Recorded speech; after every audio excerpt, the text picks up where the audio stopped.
बिस्मिल्लाहिर्रहमानिर्रहीम। अस्सलाम वालेकुम व्यूवर्स, मैं वेलकम करती हूँ आपका अपने यूट्यूब चैनल ड्रेसिंग में। यहाँ पर आज मैं आपको स्लीव्स का एक डिज़ाइन सिखाऊंगी जिसे आप शर्ट के दामन के ऊपर और ट्राउज़र के बॉटम के ऊपर भी डिज़ाइन कर सकते हैं। इस तरह के गत्ते आजकल ड्रेसेस के साथ अवेलेबल हैं। पहले इस पर मैं एक टेम्पलेट ड्रॉ कर लूँगी।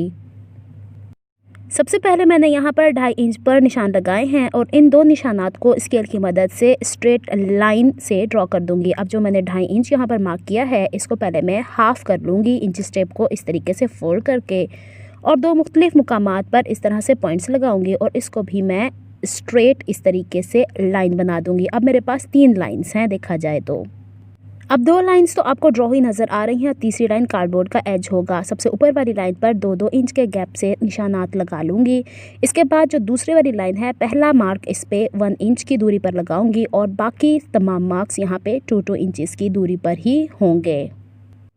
अब यहाँ पर जो मैंने मार्क्स लगाए हैं इन्हें आपस में मैं जिगजैग की सूरत में इस तरीके से स्केल की हेल्प से ज्वाइन कर दूँगी। तो यहाँ पे मेरे पास एक पैटर्न तैयार हो जाएगा।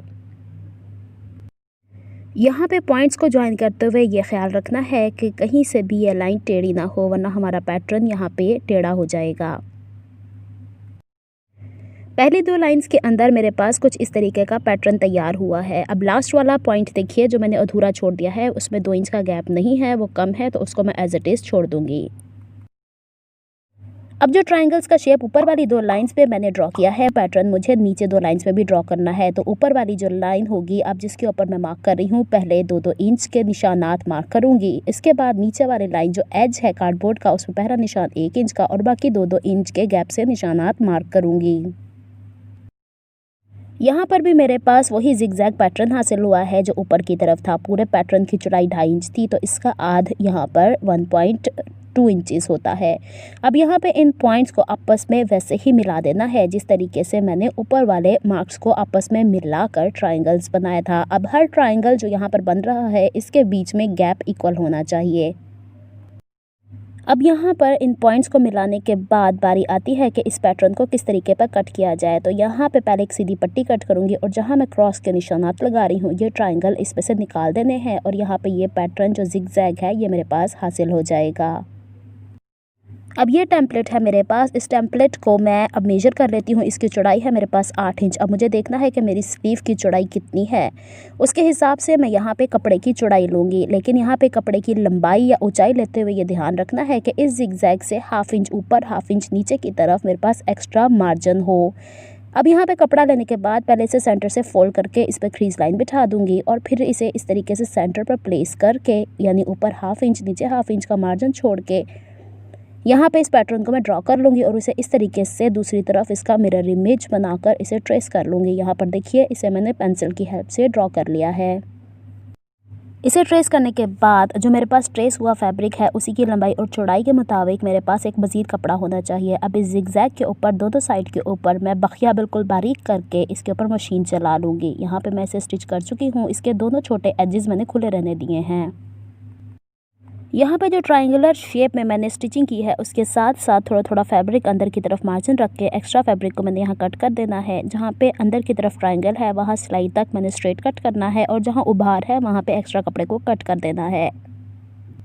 अब यहाँ पर देखें मैंने इसकी लंबाई के रुख पर सिलाई लगाई थी, लेकिन इसके छोटे एजेस मैंने खुले रहने दिए थे। अब इन छोटे एजेस पे पेचकस को मैं इस तरीके से थोड़ा सा कपड़ा अंदर की तरफ फोल्ड करके कपड़े को फंसा लूँगी और जिस तरीके से हम गोल डोरी को पलट के सीधा करते हैं या चपटी डोरी को पलट के सीधा करते हैं उसी तरीके से हम इस जिगजैग पैटर्न को भी पलट कर सीधा करेंगे। यहाँ पर ये सिलाई चूँकि जिगजैग है तो यहाँ पे थोड़ा सा आपको पेशेंस रखना होगा और बहुत ही एहतियात के साथ इसे पलटकर सीधा करना होगा। अगर आप चाहें तो इसे 430 सुई की मदद से भी सीधा कर सकते हैं, ये आप पे डिपेंड करता है। जब आप इसे पलटकर सीधा करेंगे तो इसका छोटा सा हिस्सा कपड़े का एक तरफ वाला दूसरी तरफ आपको दिख जाएगा, उसे पकड़कर आपको दूसरी तरफ से खींच लेना है। शुरू में आपको ये इंतहाई बदनुमा सा लगेगा क्योंकि इसका एक ट्रायंगल उस तरफ और एक ट्रायंगल इस तरफ दबा हुआ नज़र आएगा, लेकिन आपने एक इस तरह से सिलाई ले लेनी है, कोई भी पॉइंटी चीज़ जिसकी हेल्प से आप इसके किनारों को सीधा कर सकें। लेकिन ख्याल रखिएगा कि इसके किनारे फटकर दूसरी तरफ निकलने नहीं चाहिए हैं। यहाँ पे आपने बड़े तहम्मुल से इसके पॉइंट्स को बाहर की तरफ फिगर आउट करना है और इसके एजेस को आपने प्रॉपर्ली बिठाना है। बस यही काम यहाँ पे काम करने का है। इसके बाद जब ये पूरे कॉर्नर्स इसके बन जाएंगे तो आपके पास इसकी कुछ यूँ शेप आएगी। इसे आपने अच्छे तरीके से थोड़ा थोड़ा पानी लगाकर प्रेस कर लेना है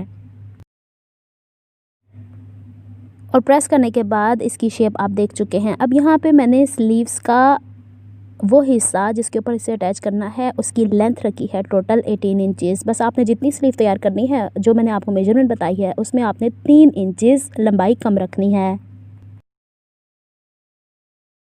अब स्लीव की सीधी साइड पर मैंने हाफ इंच के मार्जिन से यहाँ पे क्रीज लाइन बिठा दी है और ये जो ट्रायंगल मैंने बनाया है इसे मैंने उस क्रीज लाइन से जस्ट 2 पॉइंट्स अंदर की तरफ रखना है। इसके बस इतना सा कोना अंदर की तरफ सिलाई में दबना चाहिए। सेंटर से सेंटर मैच कर लीजिएगा और इसे इस तरीके से प्लेस करके इसके ऊपर सिलाई लगानी है। ध्यान ये रखना है कि सिलाई करते हुए ट्रायंगल्स को खिंचाव बिल्कुल नहीं पड़ना चाहिए। ये देखिए सिलाई के बाद इसकी लुक कुछ इस तरीके से आई है।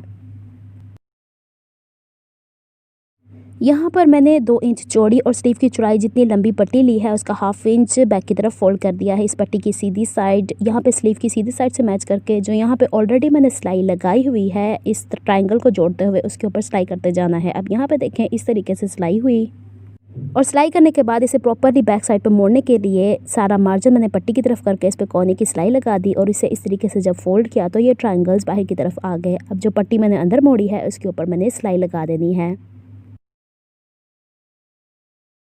इस स्लीव का बैक का हिस्सा तो जुड़ गया लेकिन फ्रंट के हिस्से को बनाने के लिए मैंने मर्दाना बुकरम पट्टी 1.1 इंच चौड़ी और जितने मेरे पास ट्रायंगल सामने से हैं उसकी लंबाई के हिसाब से पट्टी ली और इसे एक्स्ट्रा कपड़े पर पेस्ट कर लिया।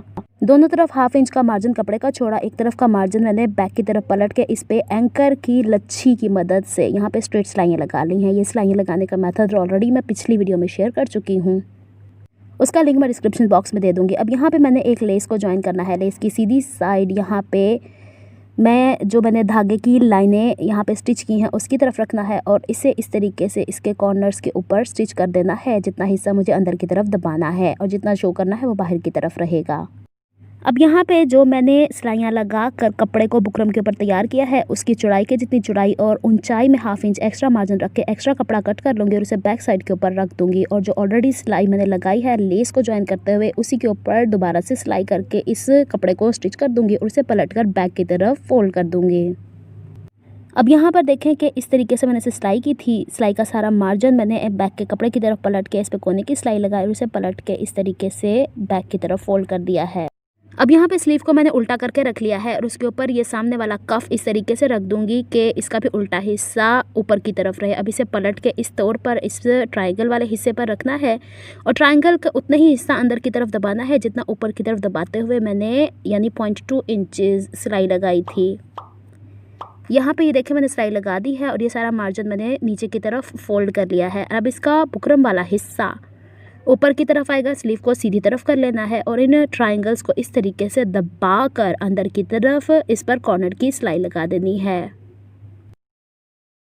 जब हम इस स्लीव्स की साइड की फिटिंग करेंगे तो हमें इस बात का ध्यान रखना है कि ट्रायंगुलर शेप अपनी खूबसूरती बरकरार रखें। अब यहाँ पे आर्म होल की जितनी चौड़ाई है वो आपको मेजर कर लेनी है और यहाँ से लेकर स्लीव के इतने हिस्से तक पहले आपने पक्का करके एक सिलाई के साथ इसे ज्वाइन करना है और फिर कफ और ये ट्रायंगुलर हिस्से वाले को अलग से स्टिच करना है। यहाँ पर मैंने स्टिचिंग कंप्लीट कर दी है और ये मैं आपको दिखा रही हूँ और पलट के भी मैं आपको दिखा देती हूँ कि किस रुख पर मैंने यहाँ पर सिलाई की है। कफ की चौड़ाई थोड़ी कम या थोड़ी ज़्यादा अपने हिसाब से आप एडजस्ट कर सकते हैं, लेकिन कोशिश कीजिए कि ट्रायंगुलर शेप बरकरार रहे, इसी से कपड़ों की खूबसूरती आती है। अगर आपको मेरी एफर्ट्स पसंद आती हैं तो please like my videos, subscribe to my channel and hit on the bell notification for more updates. मेरी वीडियोस को आप शेयर भी किया कीजिए ताकि ज़्यादा से ज़्यादा लोग इससे फ़ायदा हासिल कर सकें। आपको मैंने एक इस तरीके से ये डिज़ाइन सिखाया है कि इसमें बैक साइड पे इसकी कोई भी गन नहीं है, इसमें खूबसूरती बरकरार है। उम्मीद है आपको ये पसंद आई होगी। नेक्स्ट वीडियो तक के लिए अल्लाह हाफिज़।